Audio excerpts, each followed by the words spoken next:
प्रिय विद्यार्थियों, आज की क्लास में हम बात करेंगे सदाचार के विषय में। देखिए, श्रुति और स्मृति के बाद सदाचार हिंदू विधि का तृतीय महत्वपूर्ण स्रोत है।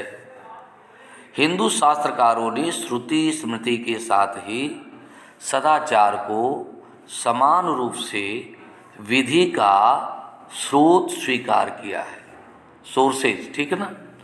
तो मनु ने लिखा है कि प्राचीनतम परंपराएं सर्वश्रेष्ठ विधि हैं और ये पुरातन धर्म ग्रंथों और दैवी व्यवस्थापकों की नियम व्यवस्था के द्वारा मान्यता प्राप्त है। उन्होंने राजा को यह निर्देश दिया है कि वह वादों के निर्णय में स्थानीय आचार और परंपराओं पर विशेष ध्यान दे।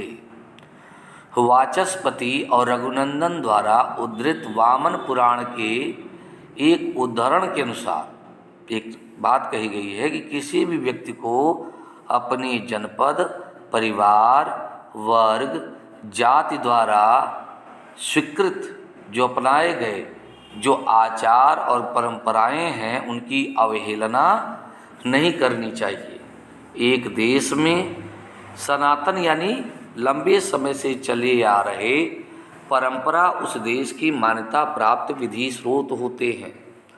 महाभारत में सदाचार को श्रुति स्मृति से भी बढ़कर विधि का स्रोत माना गया है। वेद एक दूसरे से अलग हैं, स्मृतियाँ भी आपस में अलग अलग भिन्नता रखती, जैसे याज्ञवल्क्य अलग है, मनुस्मृति अलग है। तो कोई भी मुनि ऐसा नहीं है जिसके मत सर्वमान्य हो। तो धर्म का एक जो है तत्व गूढ़ है, यानी है ना, क्या गूढ़ता है इसमें कि ऐसे स्थिति में जो विशिष्ट जनों का आचरण है वही अनुकरणीय है। इस प्रकार से सदाचार का आधार क्या है, यानी शिष्ट जन का अर्थ मतलब क्या है, जो संभ्रांत लोग हैं उनका जो आचरण है उसे सदाचार का आधार माना गया है। और शिष्ट समाज के जागरूक प्रतिनिधि माने जाते हैं ये शिष्ट जन लोग, यानी सभ्य लोग। इसके अलावा सदाचार को श्रुति और स्मृति के लुप्त या विस्मृत अंशों पर आधारित भी माना गया है। कात्यायन ने आचार को देश दृष्ट कहते हुए उसकी परिभाषा इस प्रकार की, वे क्षेत्र विशेष में व्यवहार में हों, उनकी एक लंबी परंपरा हो और वे वेद और स्मृति से उनका विरोध न हो। ठीक है, तो उसे हम क्या कहते हैं, सदाचार कह सकते हैं। ठीक है ना। और इसका प्रभाव भारत में अवैदिक जाति आचारों का अवैदिक जातियाँ थी और आचारों का अस्तित्व था, तो उनका भी प्रभाव भारतीय न्यायपालिका और विधि के स्रोतों पर भी पड़ा। ऐसे में विशेष आचार विशेष जाति समाज क्षेत्र के लिए ही होते हैं, उनके लिए स्मृति और वेद पर आधारित होना आवश्यक नहीं था, किंतु उनसे विरुद्ध भी नहीं होना अपेक्षित था।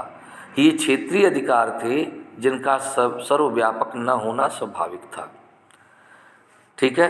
तो सदाचार और स्मृति में भेद की स्थिति में भारतीय आचार्यों ने क्या किया, स्मृति को प्रमाणिक माना।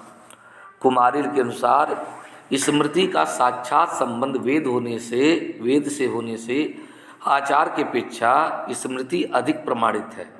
गौतम भी कहते हैं कि देश जाति और कुल के धर्म और वेद से विरुद्ध प्रमाण नहीं हो सकते, किंतु कई अवसरों पे आचार को श्रुति स्मृति के विरुद्ध प्रमाण मान लिया जाता है।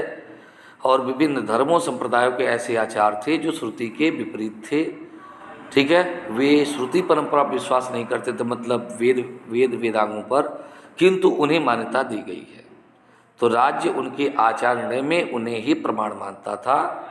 ठीक है, धन्यवाद। तो ये आपका सदाचार हो गया।